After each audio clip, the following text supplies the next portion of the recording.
Hello hello hello tape hello hello hello base बंद करा, टोन खोला और पतला करा।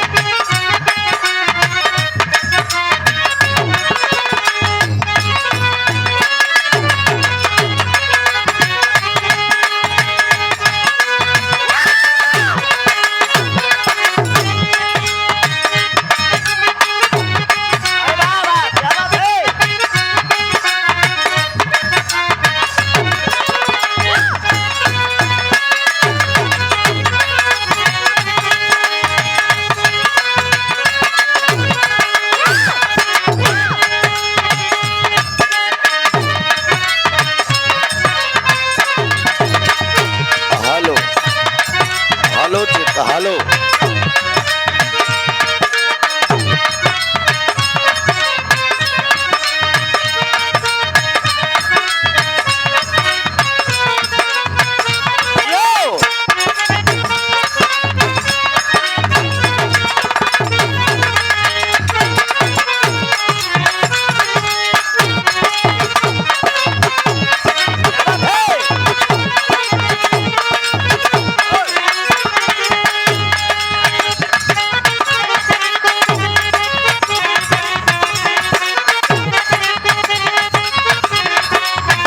Hello hello hello hello hello साफ है ना?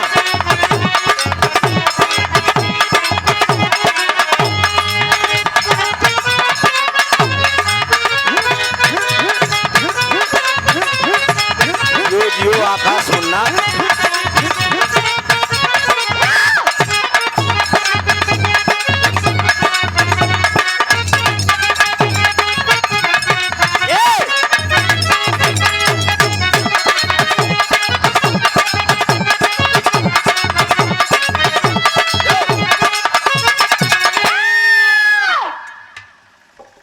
हेलो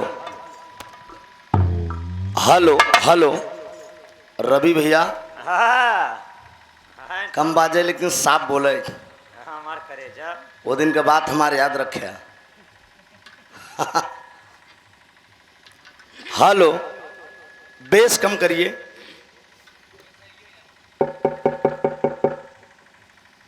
पतला करिए इसको, ऊपर वाला साफ बोले, भारीपन न रहे। Hello hello hello hello hello zero के बीच में इको कर दीजिएगा। हेलो हेलो हेलो अब वो मोटा बना, मोटा लग रहा है डॉक्टर साहब। हेलो हेलो अब इससे साफ ना होई।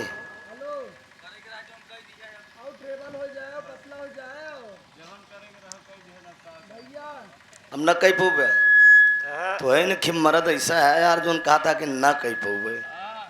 हाँ क्या बताएगी, मर्द और घोड़ा जल्दी हार नहीं मानते। हाँ साला बताइए, इंटरनेशनल आदमी खड़ा है।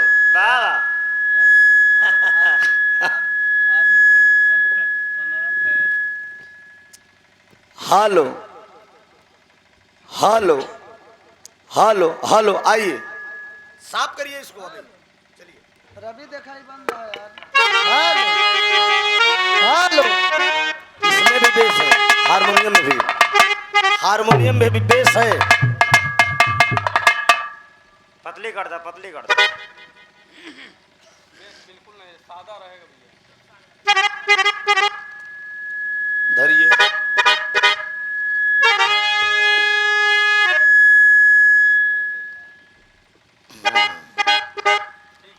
हेलो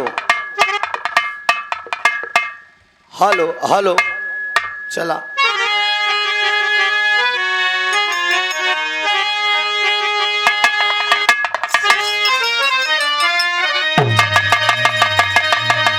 हेलो हेलो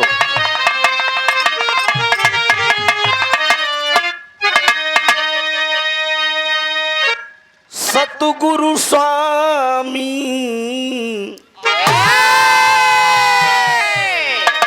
सतगुरु स्वामी दीन बंधु के सदा झुकैबे माथ अरे दुखिया ऊपर दया करी जय जय हो दीनानाथ।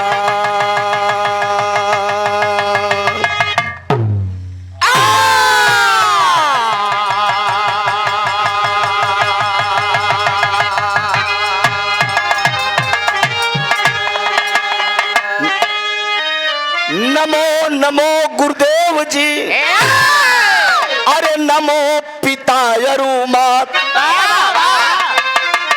नमो नमो रसना बेरी माइले हुले खनिहा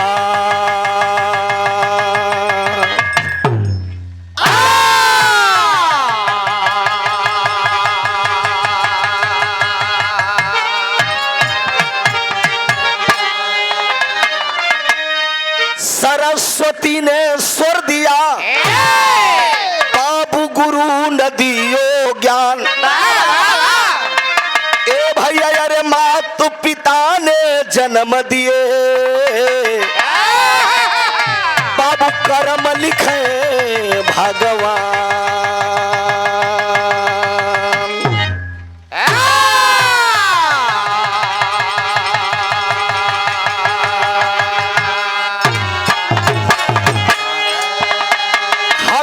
चिंता नहीं उसकी हमें चिंता नहीं उस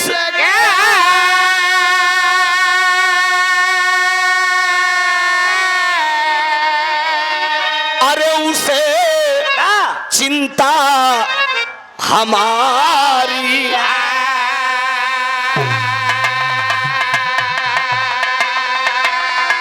अरे मेरी पतवार का रक्षक अरे सुदर्शन चक्रधारी है।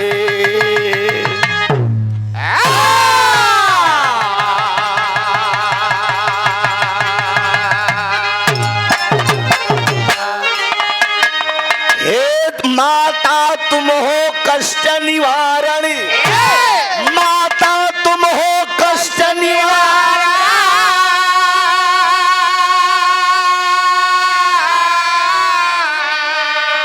माई हैदर अली सरनाम हुए तुम्हारे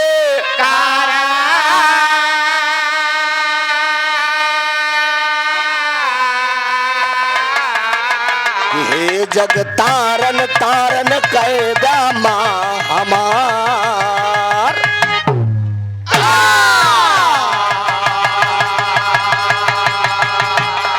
हे जग तारन तारन कैदा माँ हमार।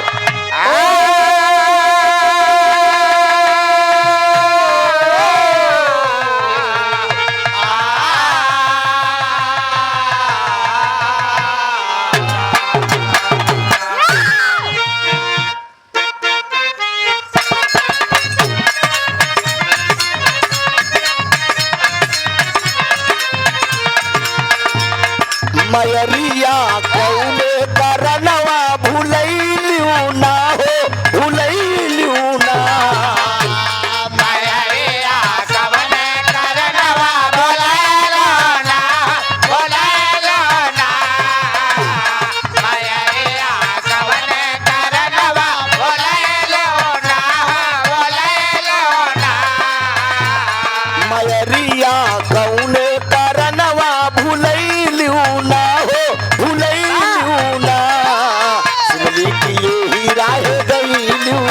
मोरे घर अइलू ना मोरे घर अइलू ना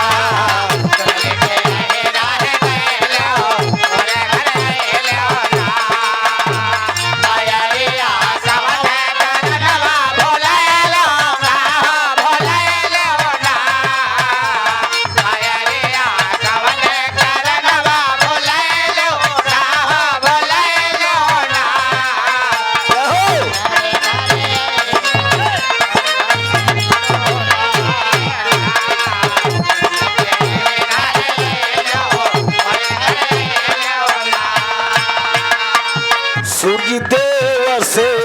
पहले अखिया हम खोली लाए मैया सूर्यदेव से पहले अखिया हम खोली लाए मैया।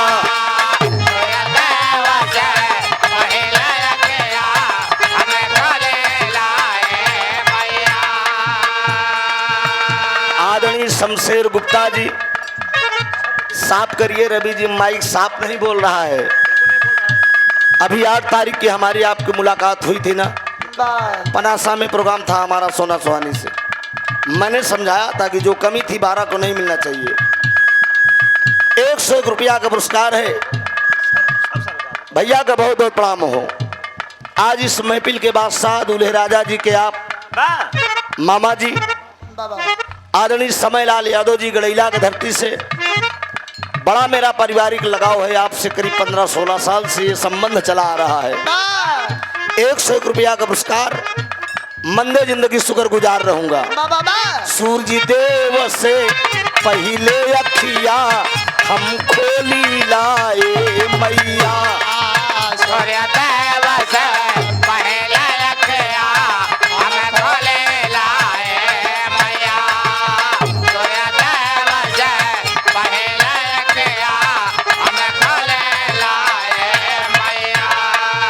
सुगवा से पहले जय माता दी, सुगवा से पहले जय माता दी हम बोली लाए मैया।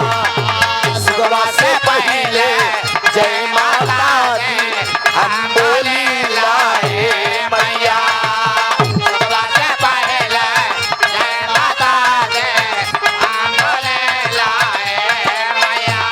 खबरिया कौने करनवा पठैलू ना हो भेजैलू ना। खबरिया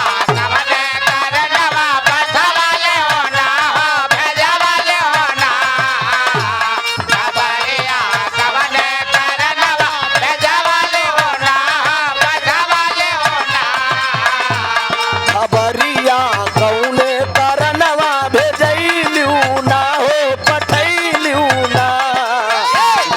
यही राह गईलू मोरे घर अइलू ना। यही राह गईलू मोरे घर अइलू ना।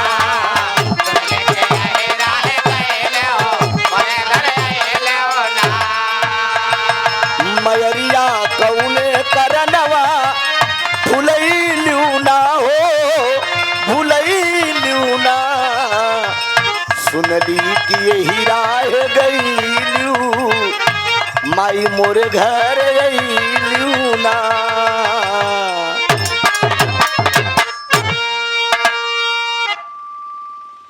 क्या बात है। इन बगल में जगलेटर घड़ घड़ घड़ घड़ घड़ घड़ घड़ घड़, क्या व्यवस्था है, बहुत खूबसूरत व्यवस्था है।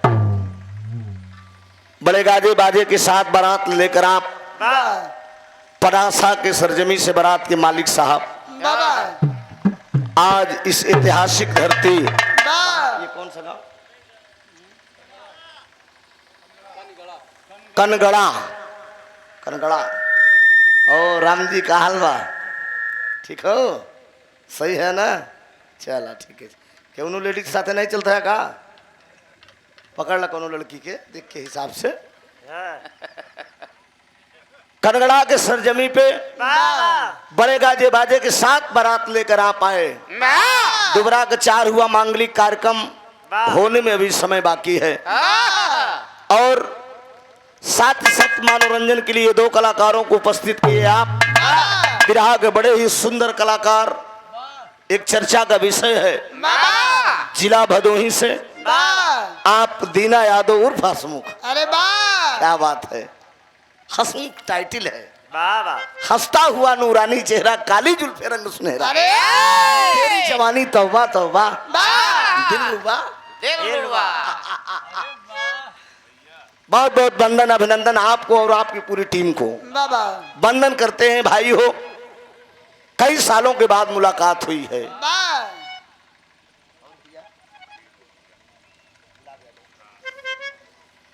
पुष्पों की पंखुड़ियों में गुथा हुआ प्यार दुलार 501 रुपए से सम्मान किया गया। आज इस बारात के मलिकार साहब बाबा आदरणीय गुलाब यादव जी बहुत चुन के एकदम छाट के जोड़ी लगाए हैं, जिसे लोग मंडी में बैल वगैरह खरीदे जाते हैं उसे छाटा थी कीनत थी कि कौन कौन जोड़ बढ़िया रही। ये पब्लिक है, सब जानती है, ये पर्चे के लिए मोहताज नहीं। फिर आप इस जमाने में कलाकारन का पूरी औकात खाली यूट्यूब पे बा खाटी खट दे मारा, अब पूरी फाइल सामने आ जाएगी कि कितना पानी में बा। बहुत बहुत वंदन अभिनंदन है आपका, स्वागत करता हूं। बड़ी खूबसूरत महफिल है, बड़ी खूबसूरत बारात है। कोनो भगत माई के दरबार में जाए के वंदना करत है। लगातार कार्यक्रम चल रहा है, सोने को भी नहीं मिला है। कल भी कार्यक्रम कौशाम्बी जिला में था हमारे शिष्य के यहाँ, टीम को लोग भी नहीं सोए, हम भी नहीं सोए, कुछ ऐसा कारण हो गया। लेकिन सेवा करेंगे, टूटियों के लिए क्षमा चाहेंगे। कोनो भगत माई के दरबार में गवा इशारा करके कहा पे लाइन हुए देता डॉक्टर साहब।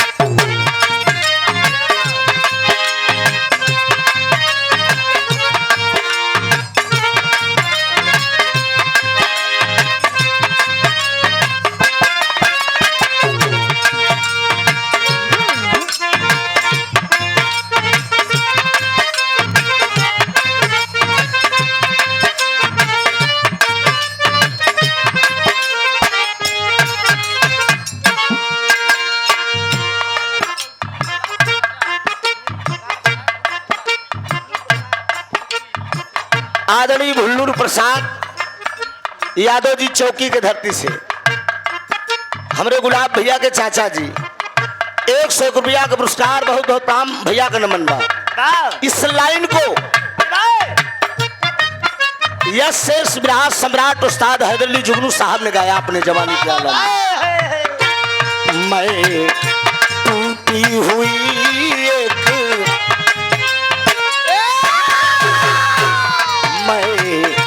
टूटी हुई एक नैया हूँ, मुझे चाहे जिधर ले जाओ। मैं टूटी हुई एक नैया हूँ, मुझे चाहे जिधर ले जाओ।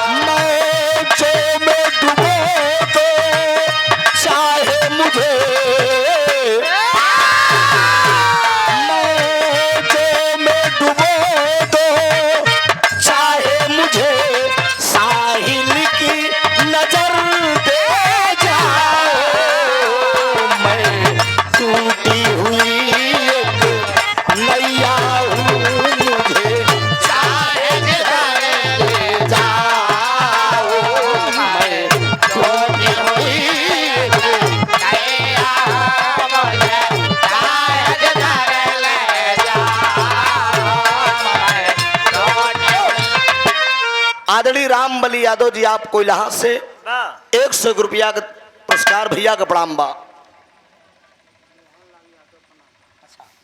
आदरणीय मोहनलाल यादव जी, अच्छा वो जो कार्यक्रम हुआ था बड़ा सुंदर कार्यक्रम आपके दरवाजे पे हुआ था भैया, 8 तारीख को 8 जून को हमारा और सोना सुहानी का 51 रुपया का पुरस्कार। बारे पनासा का धरती 3-4 दिन के अंदर में 3 कार्यक्रम गाने का मुझे मौका मिला। अब 8 तारीख को सोना सुहानी के साथ पनासा में, 10 तारीख को प्रीतिपाल के साथ, 12 तारीख के आज दीना भैया के साथ। ये भी क्या सौभाग्य है। खाली एक दिन बड़े कौशाम्बी गए बस, बाकी है रही गौने से दास का सेवा होत बा। माँ से भक्त कहता है हे मैहर वाली, मैहर वाली मैया हो मुझे शीतल स्वर दे जाओ। मैहर वाली मैया हो मुझे शीतल स्वर दे जाओ। मैहर वाले मैया हो मुझे शीतल स्वर दे जाओ। महफिल में समा बदल जाए यहाँ, महफिल में समा बदल जाए यहाँ, कुछ अपना असर दे जाओ। मैहर वाली मैया हो मुझे शीतल स्वर दे जाओ। मैहर वाले मैया हो मुझे शीतल स्वर दे जाओ।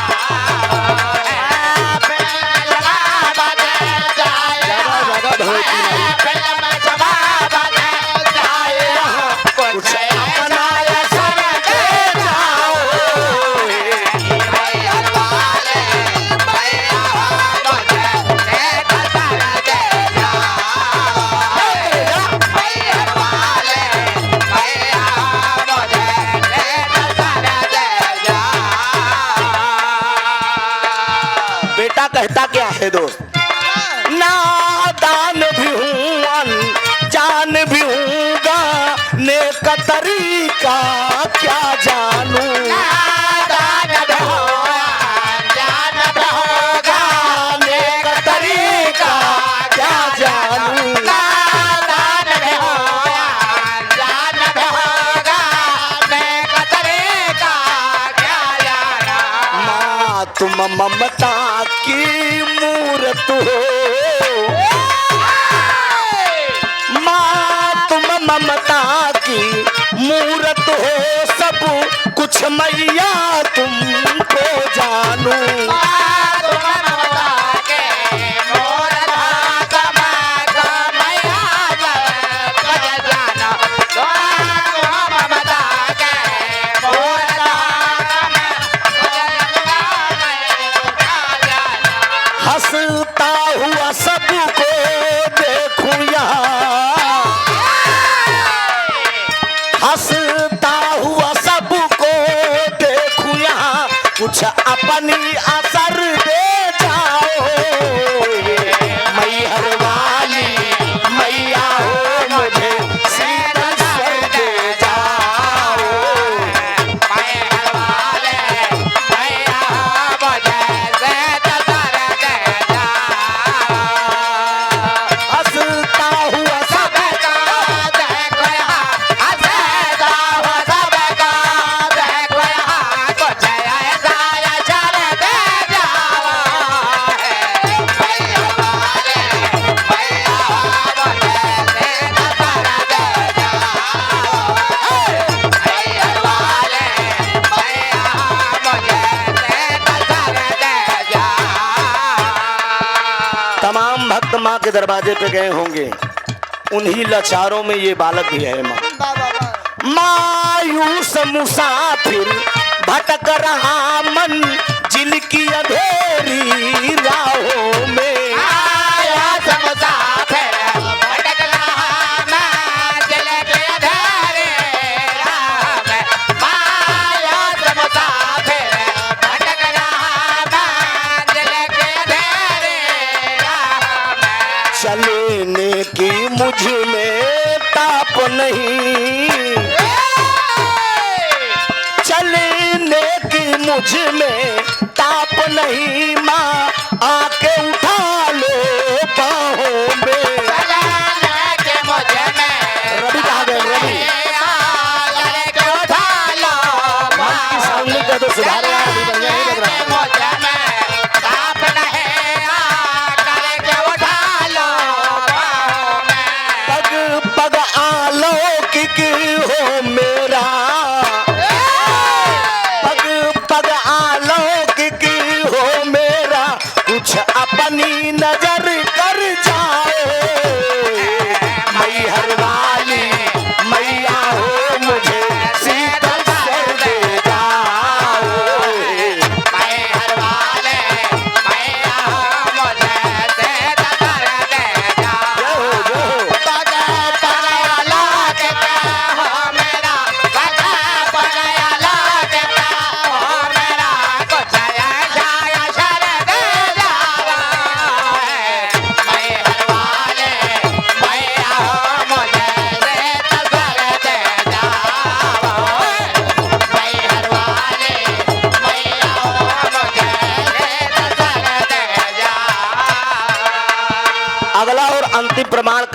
अपने खानदान का परिचय देता है दोस्त। मैं किस वंश का हूँ, किस अखाड़े से, किस संगीत से ताल्लुकात रखा। कहीं के गैले गुरु हैदर अली तुम ही ईश्वर की माया हो।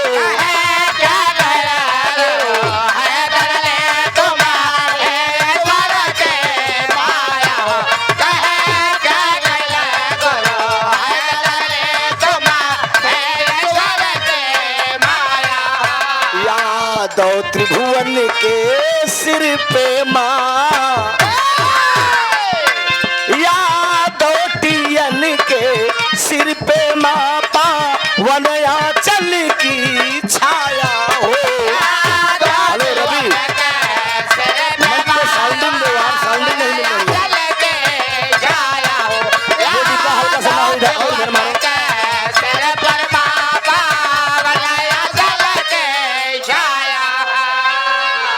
अरे कहीं के गैले गुरु हैदर अली तुम ही ईश्वर की माया हो।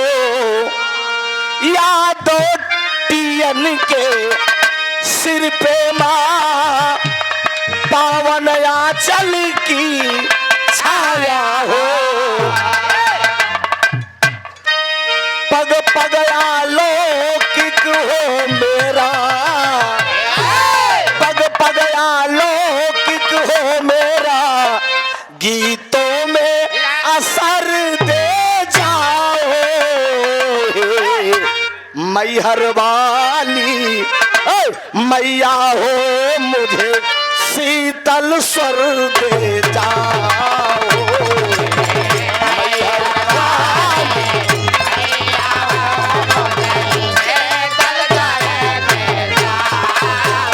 साउंडिंग सुधारो यार, मंच पे साउंडिंग नहीं मिल रही। रिकॉर्डिंग हमको नहीं मिल पा रही।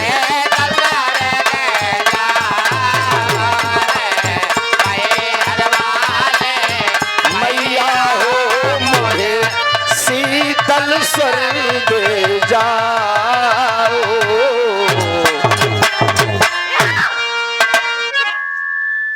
हेलो हेलो हेलो, एक तो ई जब इनके बाजा में दम बा तौन है बा, ई जगलेटर तोहरे बाजा का औकात खत्म कर देत बा। ई कहत बा हम अपने औकात का के तोहार औकात फेल कर दे। हेलो हेलो, और पतला करिए और साफ करिए, थोड़ा सा बढ़ाइए यार। कितना करे जाके भरे खींच का बजा यार। रिटर्निंग मिलती है तो कलाकार का गाने में उमंग बढ़ता है। वो दिन तो तोहके हम कुछ नहीं बोले यहाँ कमारा की, जब तू कह दिया भैया इज्जत तोहरे हाथे में बा, तो एक को आखिर बोले नहीं हम अपन जो टेढ़वा को निपटाए दें। लेकिन आज ना बक्सर सब बताए दे रहे हैं। हेलो हेलो, हमारा ठीक करिए। हेलो हेलो हेलो, बस पतला कर दीजिए, साफ कर दीजिए, बढ़ा दीजिए। हेलो हेलो, ढोलक वोलक ठीक है सब ठीक बा, एकदम पतला बा। बताओ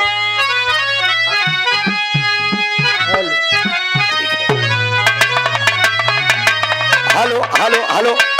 अच्छा ये डॉक्टर साहब माई के वंदना तो हो गया, दो लाइन खाली झटके में काम करा, समय काफी हो गया बा। इसलिए कि खाली धुन तरज में अगर समय बिता देवा जाए तो कहीं आप दुई गवैया, एक गवैया भदोही से, एक गवैया इलाहाबाद से। बड़ा नाम सुने रे यार, बीजेलाल के अखाड़ा का और हैदर अली के चेला नामौड़ गवैया का चेला हो के रेली रेला कहते हैं। बास के कोकी कुछ बातें हो चाहिए, वो फन होना चाहिए। कलाकार के अंदर बिरहा के कलाकार हैं, बिरहा से हमारी पहचान है। तो खाली अब झटका में आप लोग सुने हैं ना, काहे बाड़ू रिसियाई आवाज झुलुआ झुलाई, लागल सावन का महीना तो है कजरी सुनाई। ये गौरा रूसल करा हम मनावल करी का करबा भाई। मेहरारू अगर रुसियाई जाती मन से दुमन कर सब करम हो जाता मनावे में दीना वाह। घर तोहरे जैसे मरद तुरंत मनावत हुई ऐसे मुस्कुरा के काम करत है ना।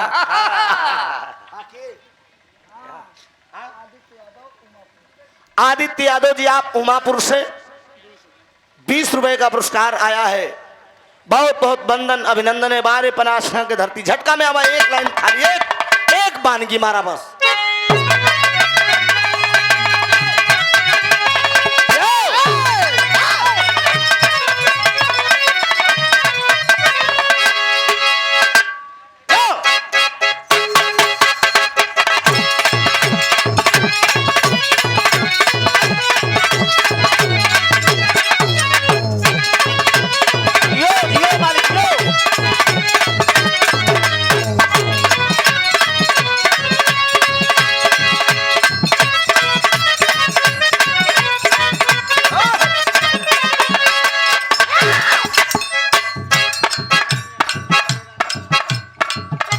राम यादव जी आप दूल्हे राजा जी के मामा जी की तरफ से 150 रुपया का पुरस्कार बा। बारे मामा जी फूफा मौसिया जीजा सब लोग आए हुए हैं। बारी बारी से परिचय होना चाहिए।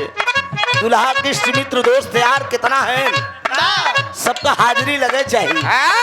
दास से भी परिचय होना जरूरी है। कोनो दुल्हन का दुल्हा प्रदेश में मोबाइल पे बात करत बा वीडियो कॉल का हो कैसन बाटू हम ठीक है लेकिन तू जवन करम करत है ना।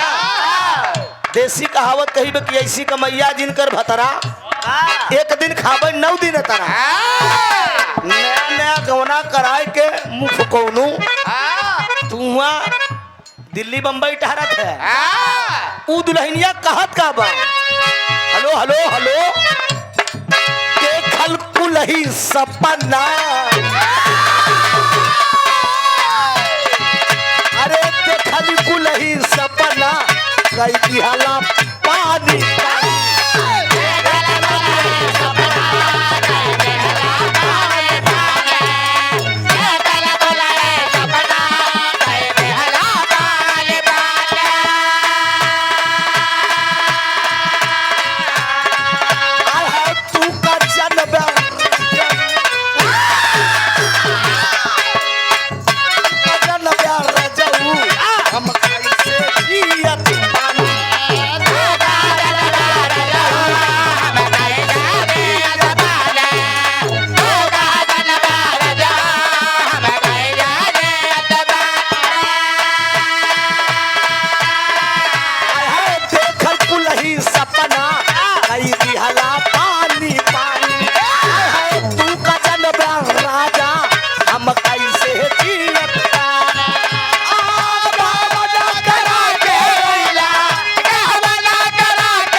ना छप्पर ना छानी। हाय हाय ना छप्पर ना छानी सब कहेला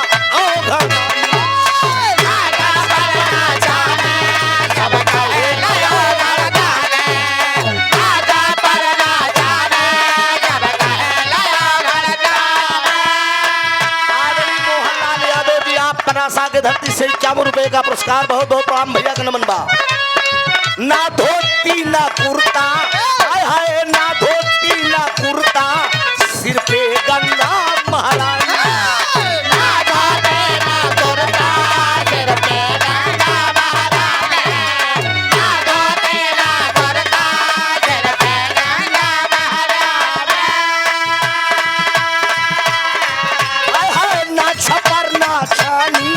अब कहे लाओ घरदानी हाय ना धोती ना कुर्ता सिर पे गंगा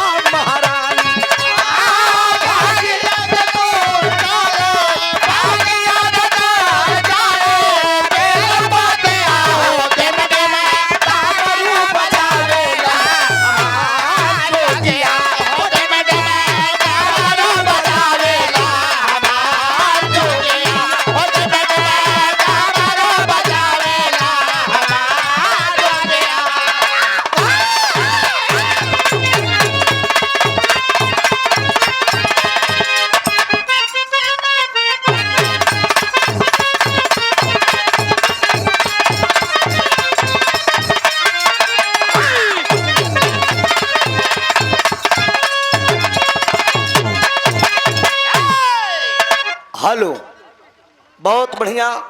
वाह अभी आपने टाइम कितना हुआ बेटा? 12 बज गया। अरे वाह क्या बात है। सेहरा गीत और धुन तत्व के साथ साथ वंदना का आनंद लिया।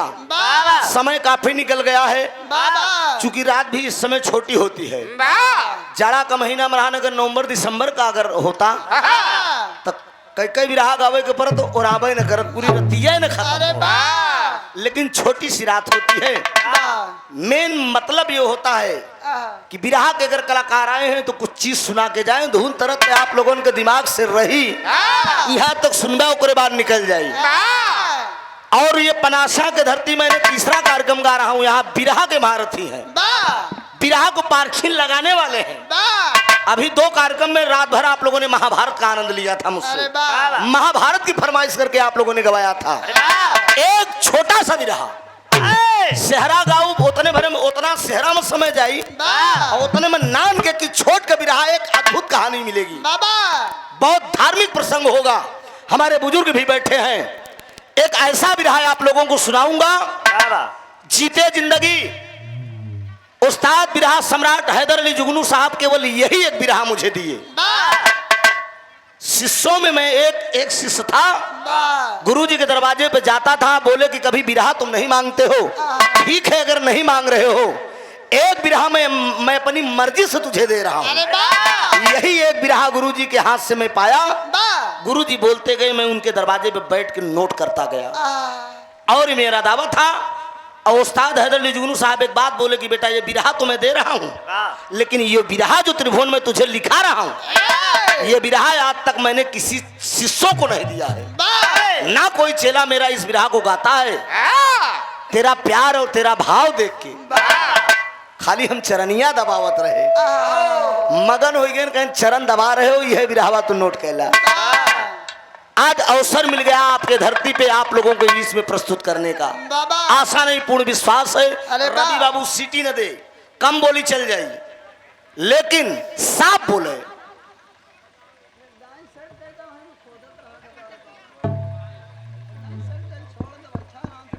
पकड़ी सेवान से आप हरिशंकर यादव जी, हमारे गुलाब भैया के आप मौसी के बुआ के लड़के हैं। वाह क्या बात है। 100 रुपए का पुरस्कार है, बहुत बहुत प्रणाम है।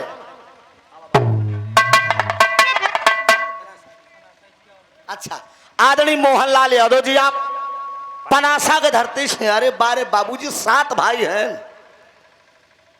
7 भाई हैं। गजब दरवाजे पे बड़ा बढ़िया ला कहन बिना पानी पिए तो जाए न दे। 51 50 रुपया का पुरस्कार बा, बहुत बहुत प्रणाम बा। ये 50 ही दे ही, लेकिन रात भर दे ही। सब जने के जेबा और आई जाई, लेकिन इनकर और आई ना। जब दे ही 50 ही दे, लेकिन रात भर दे ही। यानी जैसे छीटा मार दे तो ताजगी आई जाए। यह तो हमारे लोग का ताजगी है। बिरहा की शुरुआत होगी, आशा नहीं पूर्ण विश्वास है। एक छोटा सा प्रसंग होगा रामायण से, बड़ी अद्भुत कहानी होगी। बहुत बिरहा आप लोगों ने सुना होगा। ये कोई चैलेंज नहीं है, कोई घमंड नहीं है, लेकिन जो बिरहा सुनाकर मैं जाऊंगा याद कर लेंगे कि यकीनन कहानी कैसी है।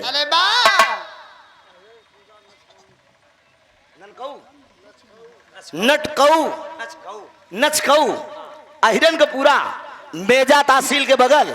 हाँ जानते हैं हिरन का गढ़बा, हिरन का पूरा बहुत बरात गाए हैं। हाँ जानते हैं भैया, वो छोटे लाल नेताजी है ना हिरन के पूरा से। हाँ सखाराम यादव जी हैं, बड़ा प्रोग्राम उन लोग का हम गाए हैं। एक दिल्ली तक वो ले गए थे हमें। अभी अगले महीने में उजाला यादव का आजमगढ़ की और हमारा टिकट पे कार्यक्रम बॉम्बे में लग गया है। जो भाई वहां बॉम्बे में रहेंगे अगले महीने मुलाकात हमारी होगी। बहुत बहुत वंदन। आइए डॉक्टर साहब।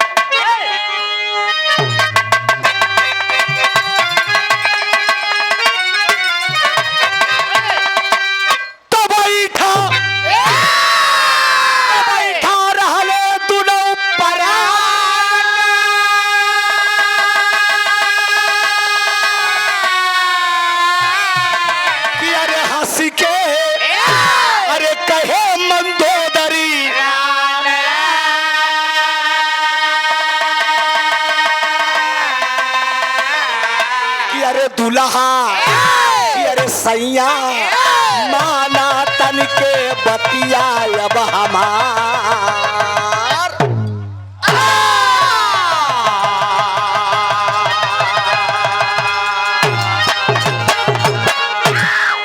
भोरहे कबेला में लंकापति दशकंधर और मंदोदरी दोनों प्राणी सिंहासन पर विराजमान।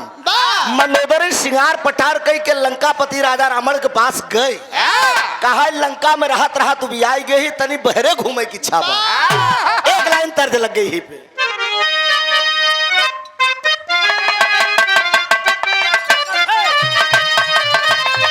यह लाइन बान कि अरे मजहब अरे दोनों एक है।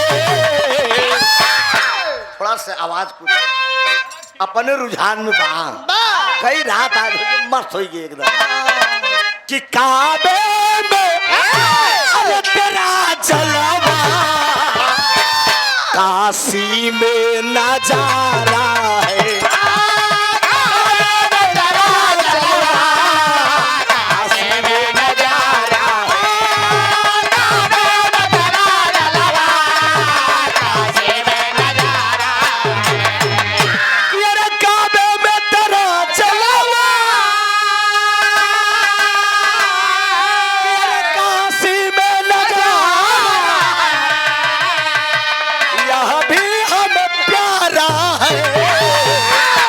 वह भी हम प्यारो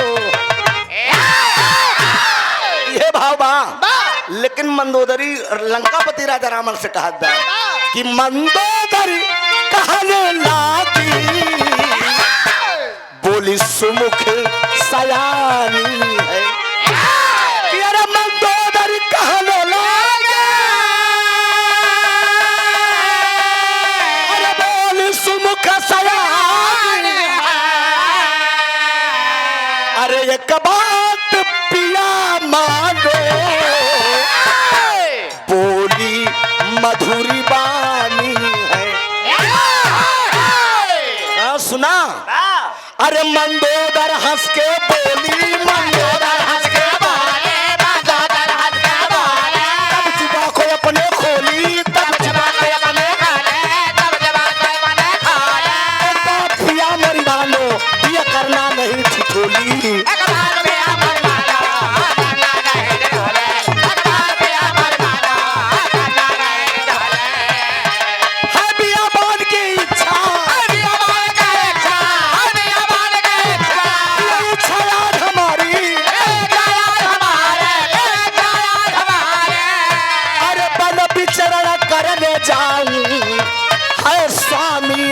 हमारी कहा लंका से बहरे घूमे के मन बा। रावण कहा हमरे कौने चीज के कमी बा। बैठो सिंहासन पे बैठा के लंकापति राजा रावण जंगल में लैया घुमावेला वापस चला आए पैदल दोनों प्राणी घूमता। एक समुद्र के किनारे लंकापति राजा रावण भी बैठा है और मंदोदरी भी बैठी है। उसी समुद्र में एक कमल का फूल ऐसे खिलत दिखाई पड़ गया। मेहरारू को जात बड़ी हुलबुल की होती ओकर जियरा डोल ये कहा अरे बाप रे बाप। रावण से कहा ये लिया के दे ऐसे जुड़वा में लगाई ले चार चांद लग जा। रावण कहा तू कैसे बात करते हो पता बा। अच्छा मनसोदू कितना कमजोर हो लेकिन मेहरारू को आगे माँ डींग डांग मरबई करत। अच्छा तो के सबसे कमजोर मर्द हमें दिखाते कभी अजमा के देखो कितना मैं कमजोर हूँ। इशारा है ध्यान बांटो मत। इशारा कर दिया कहा सुना यह फूल लिया के दे दे। फूल ले बदे रावण जब हिल गया तो तर्ज है हम काट के गा रहे हैं ना पटना से।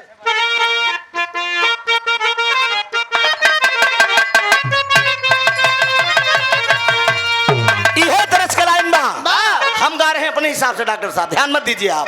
कहना है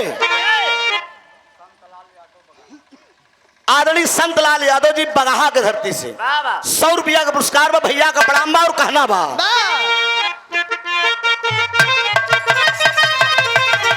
जिया डॉक्टर अरे पटना से बैदा बोलाइदा नजर आ गई गोइया छोट की नदिया बेमोर सौ पिनिया बेमोर सौ ननदो के गवना कराइदा सैया माली जा कहनवा। लेकिन मंदोदरी रावण को इशारा करके कहती है अरे फुलवा पे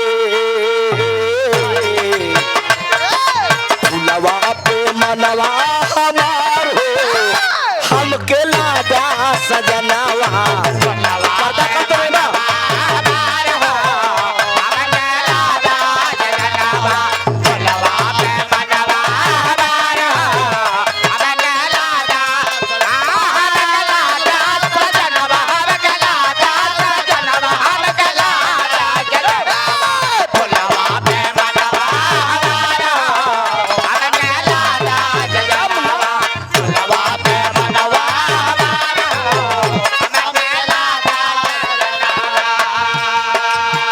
फुलवा बदे रामण गइल रहिया फुलवा बदे रामण गइल रहिया फुलवा बदे रामण गइल रहिया पनिया में जब कदम बढ़ाई पनिया में जब कदम बढ़ाई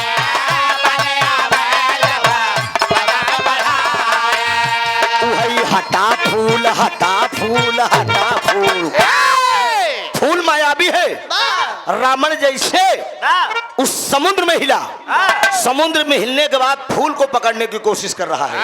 अब जब रावण फूल को पकड़ने की कोशिश कर रहा है फूल धीरे धीरे खसखस एकदम खसखस चला जात बा रावण के धीरे धीरे हिया तक पानी और आगे बढ़ा हिया तक पानी और आगे बढ़ाता तो करे आगे बढ़ाता मंदोदरी कहा बे कि फूल नहीं लिया पावता आसमान के तरह लिया बेरे कहत रहे जितना बहादुर हम जानत है अपने मेहरारू जब ताना मारी मन सेधु कितना बर्दाश्त करी रावण मारे जिद में एकदम हिल गया फूल के पकड़े कोशिश करे अब फूल के जैसे पकड़त तो फूल मायावी लई के रावण के वही फूलवा वही समुद्र में डूब जब डूब गया तो मंदोदरी सोचत भी कि मजाक करत है छकावत है हम अब ही नहीं से निकले ही लेकिन घंटा 2 घंटा जब बीत गया तो जितना रहा नौकर लाली लिपस्टिक पूरा झुराई गया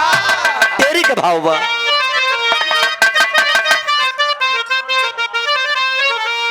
आदरणीय राजकुमार दुधा जी आपके करकर्मों द्वारा 51 रुपया का पुरस्कार भैया का प्रणाम बा। सूर्य नारायण यादव जी बगहा के धरती से 51 रुपया भैया का प्रणाम बा कहना बा डॉक्टर साहब। अरे मेरे राम अरे कजरिया बही के गाले पे अरे रामा रामा कजरिया बही के गाले पे गिरी रामा रामा कजरिया बही के गाले पे गिरी रामा रामा कजरिया बही के गाले पे हाँ दिवाकर चढ़े गगन पे दिवाकर चढ़े गगन पे दिवाकर चढ़े गगन पे दिवाकर चढ़े गगन पे चटकल दुपहरिया कजरिया बही के गाले पे गिरी दिवाकर चढ़े गगन पे चटकल दुपहरिया कजरिया बही के गाले पे दिवाकर चढ़े गगन पे चटकल दुपहरिया कजरिया बही के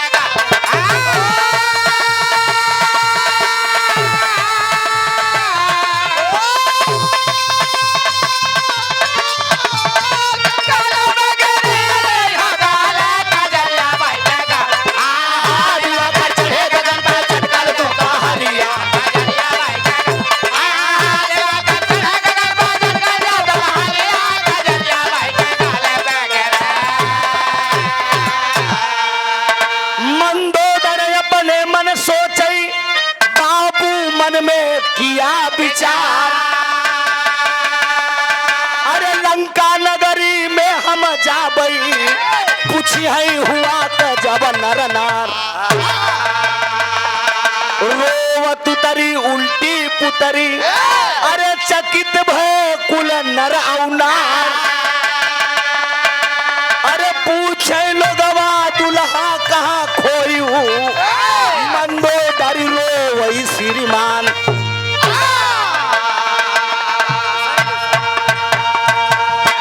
मंदोदरी सोच रही कि बतावा हमार दुल्हा ही कहाँ चला गए, और यही सोच रही है बाबूजी तबले ई बतिया ही छोड़ दे। ये हर दस्कंधर महाराज को फूल धीरे धीरे लई कहाँ का, क्षीर सागर में जहाँ भगवान विष्णु का दरबार था। पहरे पे 2 सिपाही खड़ा, जय और विजय। आई 10 मुड़ी के मनई अंदर जाए चाहत बा, लेकिन जय विजय रोक दिए, कहा खबरदार अंदर नहीं जा पाओगे। कहा क्यों? कहा ये मेरे मालिक का नगर है। कहन केकर? कहन विष्णु जी के। बिना हमारे विष्णु जी की इजाजत के अंदर जाए ना पाऊंगा। रावण कहा पहले मेरा परिचय जानो, मैं हूं कौन। क्या बता रहा है वो?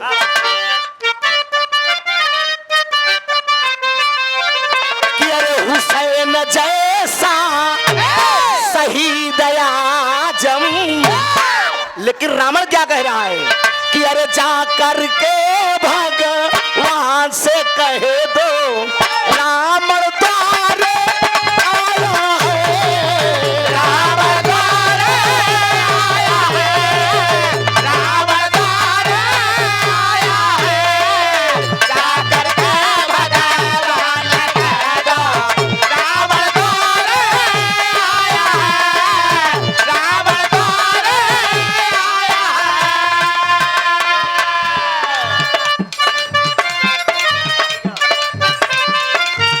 द्वारपाल पहुंचा है जाके, द्वारपाल पहुंचा है जाके, सारी बात बताया है, सारी बात बताया है।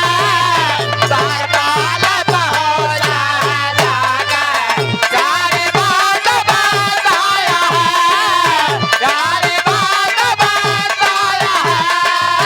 द्वारपाल पहुंचा है जाके। द्वारपाल चल दिया, जय और विजय भगवान विष्णु के पास पहुंचे। कहन दुहाई सरकार की, एक ही दरवाजे पे 10 मुड़ी के मनई आई बा। भगवान विष्णु बता दिए, कहन वो अपन नाम रावण बतावत बा। कहन हाँ हाँ हाँ हाँ प्रभु। कहन क्षीर सागर में उनका स्वागत है, उन्हें आने दिया जाए। लंकापति राजा रावण जब अंदर पहुंचा, भगवान विष्णु गले मिले, और गले मिले के बाद ओकरे बाद कहे कस कैसे आया, कहे बस तुहार नगरी देखे के मन हो गया चला आए।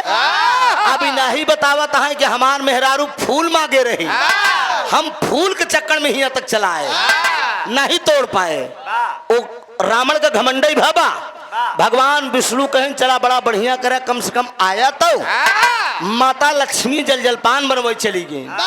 अब भगवान विष्णु कहा कि लक्ष्मी जी की जल जलपान इनका रावण के करावा, और देवलोक में पंचायत आए, हम पंचायत करके वापस आवत है। लेकिन तनी के हिया कुछ नियम कानून है, ओका तनी के समझ ले। कहन बतावा का नियम कानून बा? भगवान विष्णु लंकापति राजा रावण से नियम कानून बतावत है। कैसे बतावत है?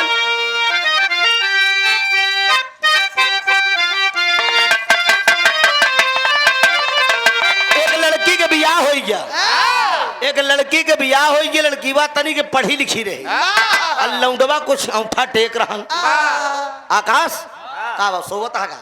नित्य नहीं लग रही है, दिन में नहीं सोए हो? ए बाबूजी, लड़कीवा कुछ पढ़ी लिखी, और लड़कवा अनपढ़, और लड़कवा का नाम है मंगरू। और जब बियाह बा तो साथी संगति कहन कर दोस्त यार से कहा कुछ लागत है का यार, एक ठीक है पेड़ा खरीद ले, एक ठीक है बर्फी खरीद ले।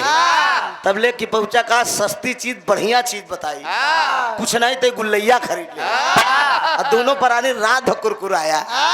8 बजे लई के लौंडा रुमाली में खियाए के हर टारत बा। और ओकरे बाद बाबा बगले लेटा है, खोखत है, जल्दी से किवाड़ बंद करे। पढ़ी लिखी मेहरारू उठी, कहा पैर छुअत, कहा पिया गुड नाइट। अब मंगरू ससुर का कर वह पीछे से आगे ले आए, कहा गुड नहीं गुल्लैया लिया। मेहरारू जान गए कि तू कितना पढ़ा लिखा, समझ ही गए। दद्दा रामधारी लाइन गावत रहे।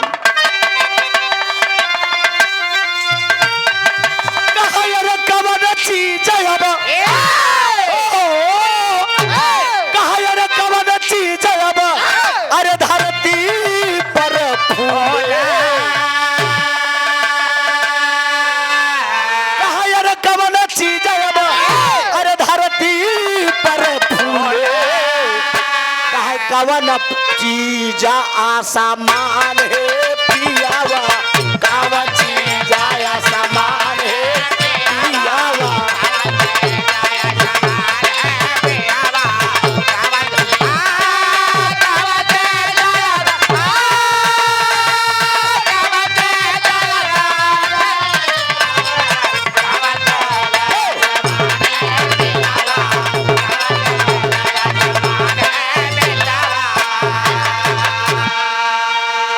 मर्दवा जवाब देत कि तेरी बिटिहनी की ऐसी की तैसी में अरे तोरे भरे तो हम हरिन में पढ़ ले रहे रे सुन हमार बात कहा अरे बेला चमेली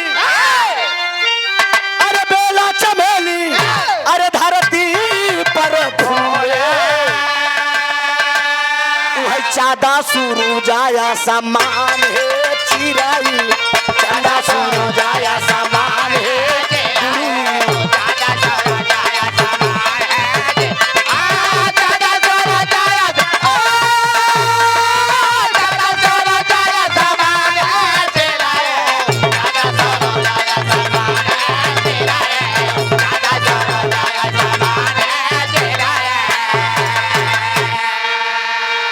आकाश बहादुर एक लाइन हमारी तरफ से बा कहा अरे कवन चीज अब अरे धोवले ना छुट्टी है अरे कान मिलई उधार है मितावा कवन ऐसा चीज है धोए से न छूटी कवन ऐसा चीज है कि कितना उधार मांगा लेकिन केहू दे ना हम बतावत है कहा अरे कलम का चीज है अब अरे धोले ना छुट्टी अब मेहर मिलई ना उधार है मितावा कलंक जकर ऊपर लग जात कितनो छोड़ावा लेकिन छूटी ना अब मेहरारू कितनो केहू को रहा है भाई एक दिन भर अगर उधार मांग ला केहू दे बदे तैयार ना होए। खाली एक दिन भरे मान ला दीना भाई हमार बड़वार भाई हैं हाँ मान ला संजोग से कार्यक्रम लगातार चलते ही बा खाए पिए को कुछ दिक्कत हो ही जाए हाँ मलकिन मान ला नैहरे चले जाए फोन पे कह दे दीना भैया खाली 2 दिन के लिए भेज दा तो ये भेजी अरे बाप रे बाप कहीं तो उससे कमजोर है कि तो शरीरी में चेहरा मोहरा में कमजोर है कि कम शौकीन मेरा रुक है ये मार कैले हैं लेकिन भेजी ना सही कहा था ना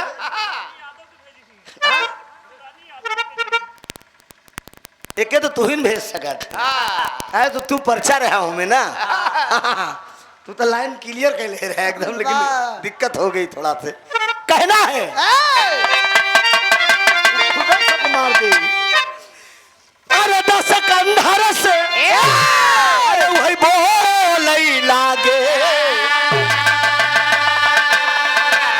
अरे 10 कंधर से अरे वही बोलई लागे अरे हंस के तू रता भगवान है मितवा हंस के तू रता भगवान है मितवा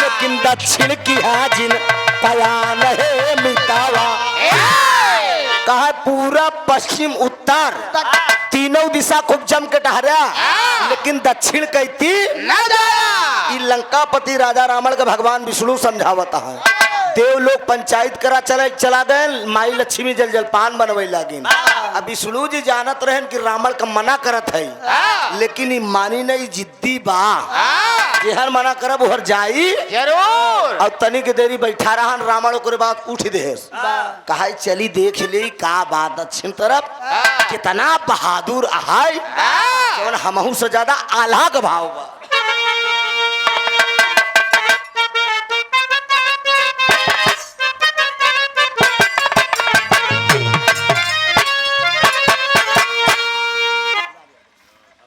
आदरणीय गुलाब यादव जी थे।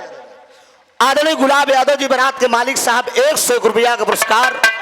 मंदे जिंदगी शुक्रगुजार बा। अरे हाँ दा अरे राम अरे अपने मानावा में आवाज जितना बढ़ के देबा उतने काम करी कि राम अरे अपने मानावा में अरे काई के गुना नवा ये भैया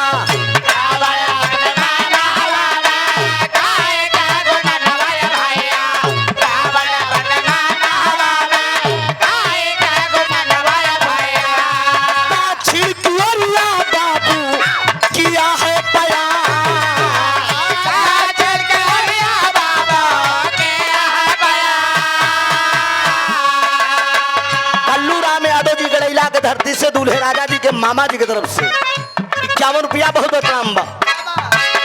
कुछ दूरी गई ले जावा देखा अब रमाड़वा ये भैया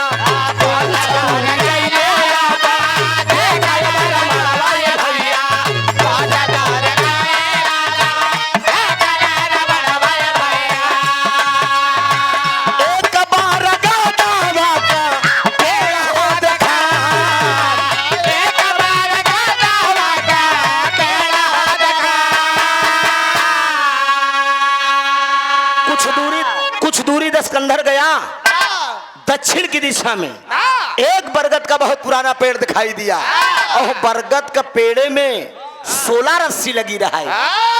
पाना राठी रामण लटका पाना राठी रामण लटका राहले बिरनवा ये भैया पाना राठी रामण लटका राहले बिरनवा ये भैया पाना राठी रामण लटका राहले बिरनवा ये भैया। श्री राज बहादुर यादव जी आप पनासा की धरती से लड़किया का मौसिया जी की तरफ 51 रुपया बहुत बहुत आम सब भैया का नमन 16 की रस्सी लटकत बात श्री माँ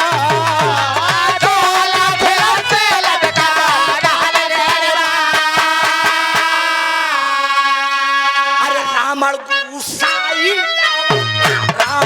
गुसाई गावा बोला पयनवा ये भैया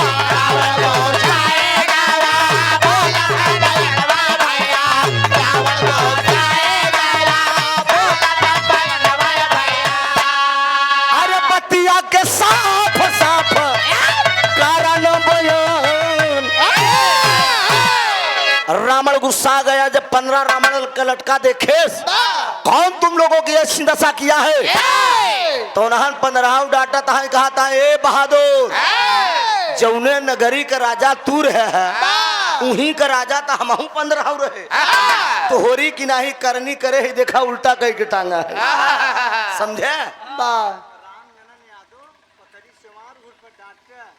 राम जनन यादव जी बिरहा कलाकार पकड़ी सिवान के धरती से 100 रुपया का पुरस्कार बहुत बहुत आम्बा।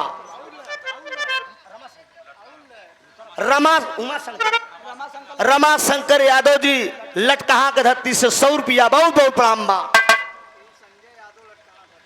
संजय यादव हमारे भैया लटकहा के धरती से 51 रुपया का पुरस्कार बा बहुत बहुत प्राम्बा। कहा ए बहादुर चौने नगरी का राजा तू रहा वही नगरी का राजा हमहू 15 रहे तोहरी की नाही करनी करे है देखा उल्टा करके टांगा है गोड़ पण मामूड़ी जितना घमंड तोहरे अंदर रहा उतना घमंड हमारे अंदर यही से उल्टा करके टांग उठा है। तो एक काम करा महाराज हाथे गोड़े का नाप जोख एकदम फिट बा आय के एक रस्सी खाली बा धीरे से आय के भयवा लटक जा यह बात कहा छे खाली आय के लटक जा।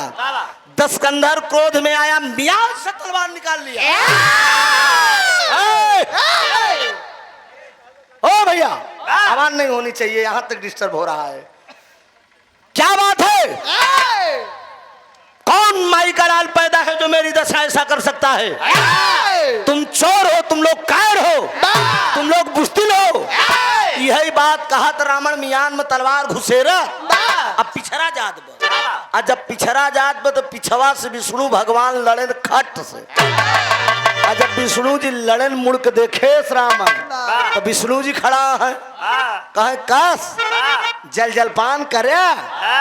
तो कहा बा रावण कहा कह दिन जल जलपान के ऐसी के तैसी। पहले हमका ये बतावा कि 15 को उल्टा कहा तू कहाँ गए है? कहा हम दक्षिण तरफ गए हैं जहाँ मना करे रहे। कहा यार ये बात हम नहीं बता सके, फिर ये बात तोहार गुरु शंकर बता सके। 5 मिनट का भाव विरहा में और बचा है मित्रों, गौर करेंगे, यही तो कहानी के मेन निचोड़ है। ये बात तोहार गुरु शंकर बता सके। रावण कहा ये वही चलित तो जौन भांग धतूरा छान के अंड बंड करत रहा था, अंड बंड करा थी ना, उनहु के बहन हम खबर ले थी। और जब कुछ दूरी रावण गा तो लौट पड़ा। लौट के आए विष्णु भगवान के आगे खड़ा हो, ये कहा वाह वाह वाह। अपने आप को पालनहार कहवावत है, भगवान विष्णु कहवावत है, दुनिया का मालिक कहवावत है। कहा बोला यार आगे बोल बया कि बस तारीफिन कर बया। कहा ये कि ब्राह्मण आए बिना दान दक्षिणा के वापस चला जाए। भगवान विष्णु मगन है, कहे मांग ले जवन मांगे खो। कहा दई न पाऊ बया, कहा मांग के देख रावण। तिरपाचा बनाए ले भाई साहब, जवन चीज ना मांगे चाहिए वो चीज मांगे इसका।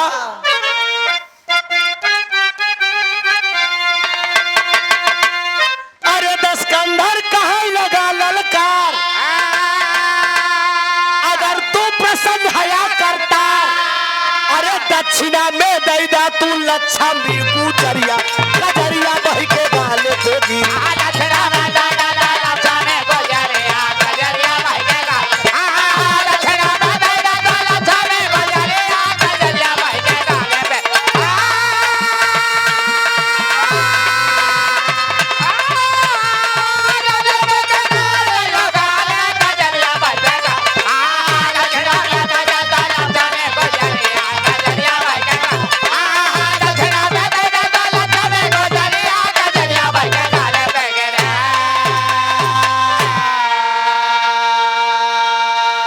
कंधर कहाई लगा ललकार, अगर तू प्रसन्न है करता।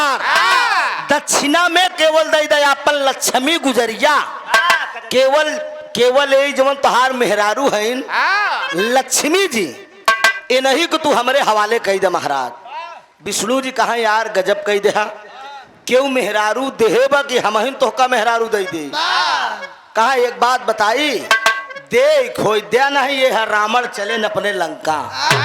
कहा रुका रुका जेका देहे है उनहुस पूछे आई। माई लक्ष्मी जल जलपान बनवे में जुटी रहा है। तबले विष्णु जी पहुंचन कहन दुल्हन आत तो गजब हो गया। कहन का कहन आत तो तोहका हम दई दी। कहन ई के का कहन आत तोहका दई दीन रावण। अरे ई 10 हवा के साथे हमार नबी थी। कहा अब विष्णु जी कहन अब चाहे जवन करा, अब तो दई चुके। रावण कहा कहाँ करत है फुसुर फुसुर, देखो दे नहीं ए यहाँ चले। तिरबाचा बना चुका रहा।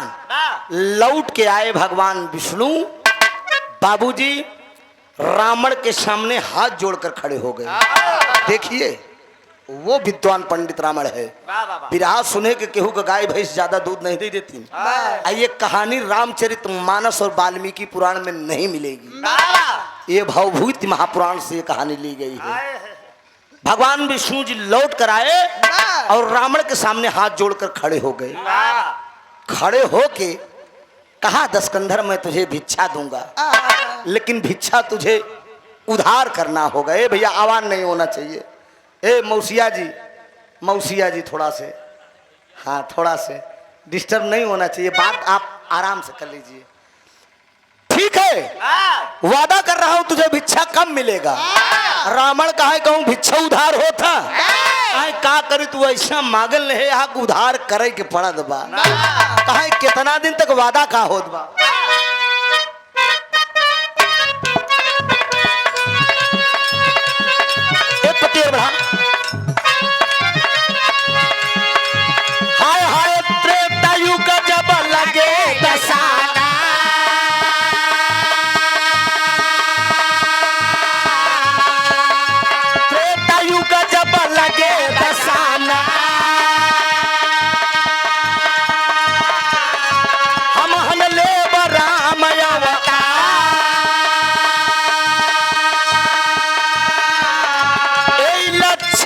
सीता होई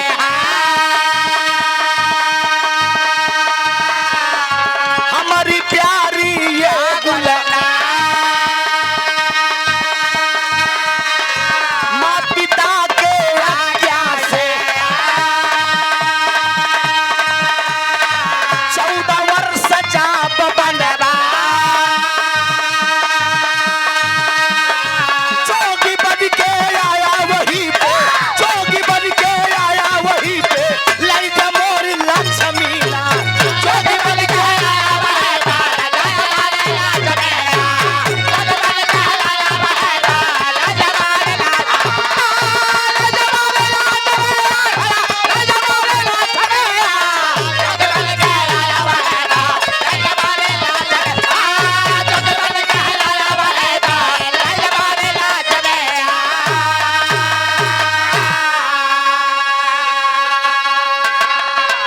आदरणीय श्री संगम लाल यादव जी ग्राम खोखोड़ी की धरती से 100 रुपया का पुरस्कार है। बहुत बहुत प्रणाम है। भगवान विष्णु वादा कर लिए कि हम ही विष्णु का अवतार राम का होगा। ये सतयुग चल रहा है, सतयुग के बाद त्रेता युग लगेगा। त्रेता युग में हमारा अवतार राम का होगा। ये लक्ष्मी हमारी जो अर्धांगिनी है ये भी त्रेता में भी सीता के रूप में रहेंगी। 14 वर्ष का हमारा वनवास होगा। पंचवटी में जब कुटी बनाए के रहाई लगा तो वहीं तू आया जोगी बन के आना और तुम अपना भिक्षा ले लेना। भगवान राम का जब 14 साल का वनवास हुआ, कारण सवाल ये उठता है कि काहे 14 साल बन भा 13 साल का है नहीं भा 11 साल क्यों नहीं हुआ, 10 साल क्यों नहीं हुआ। भगवान राम राजा बनने से पहले भगवान राम का रात तिलक होने वाला है। उसने पहले ब्रह्मा जी से पूछा गया कि रावण की आयु कितनी बची है, तो ब्रह्मा जी पोथी पलट के बताए न कहें रावण की आयु केवल 14 साल 1 दिन बची है। माता कैकेयी से कि जिह्वा पर माता सरस्वती विराजमान हुई और जैसा कि 2 बार धरोहर के रूप में था। भरत का रात तिलक और राम का 14 वर्ष का वनवास। मांग लिए रावण का वध भी करना है और धरती का भार भी कम करना है। पंचवटी में जब कुटी बनाए के रहाय लागेन वो नकली भेष में आया और नकली सीता लेकर गया तो दद्दाराम धार का भाव दिया गया।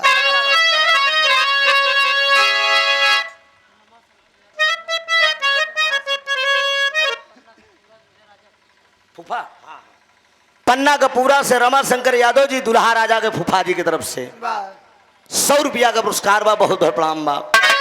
अरे बाबू बिया बनावा ए भैया अरे बिया बना तो होइगा सिया के हारा नावा बिया बनावा होइगा सिया के हारा नावा बिया बनावा होइगा सिया के हारा नावा बिया बनावा बिया बनावा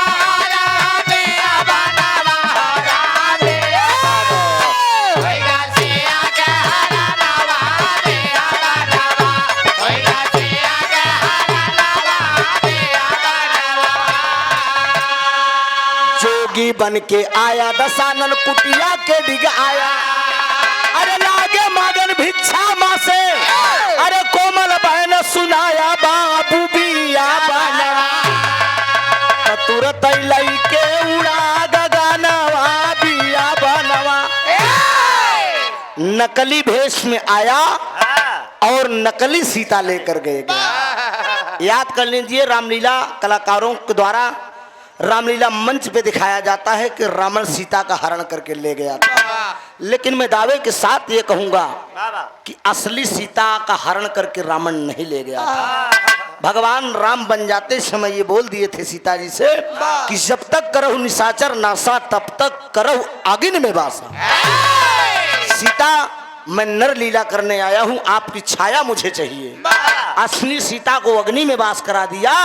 माया रूपी सीता लेकर पंचवटी पे पहुंचे और अपना काम पूरा हुआ। रावण हरण करके ले गया। रावण को भगवान विष्णु जो सतयुग में वादा करे रहे वह पूरा हो गया और रावण अपन काम बनाए ले। लेकिन सवाल ये उठता है माता माता सीता समयलाल भैया लंका में गई थी, असली सीता। ये गाना सोना सुहानी के साथ भी छूटा था आपके गांव में कि असली सीता लंका में गई थी। इसमें भी छूट रहा है कि असली सीता लंका में गई थी और कब गई थी। ये कहानी बहुत बड़ी है। अगले राउंड में समय मिलेगा। मैं ये नहीं कह रहा हूं कि भाई भाई सुनाए, मैं किसी के प्रश्नवाचक नहीं मारता हूं। अगले राउंड में खड़े होऊंगा, चूंकि अब अगर उस कहानी को अब दोहराता हूं तो कम से कम 1 घंटा लगेगा। अगले राउंड में ये बिरहा मैं आप लोगों को सुना दूंगा कि असली सीता लंका में कब गई थी। गाने का शीर्षक था राम का वनगमन और कारण। आखिरी भाव है। स्वामी गीतानंद अनंत भय भूलुर तज दिए को तार।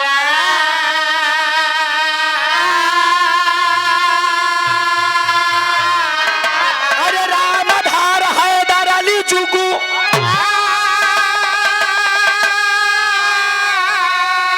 अरे अब गईले स्वर्ग सिधारी।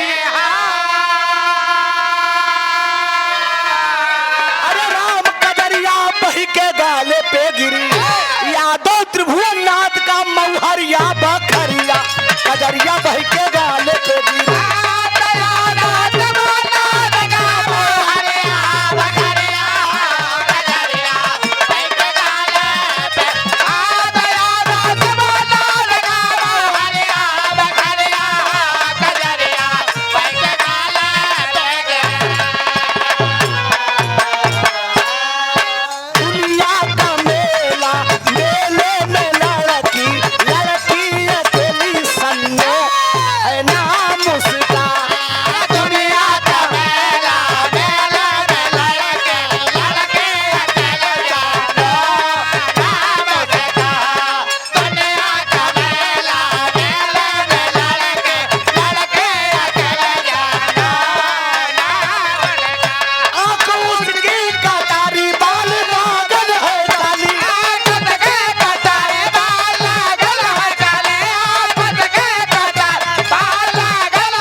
बहुत बहुत धन्यवाद। अब बिना भैया से सेवा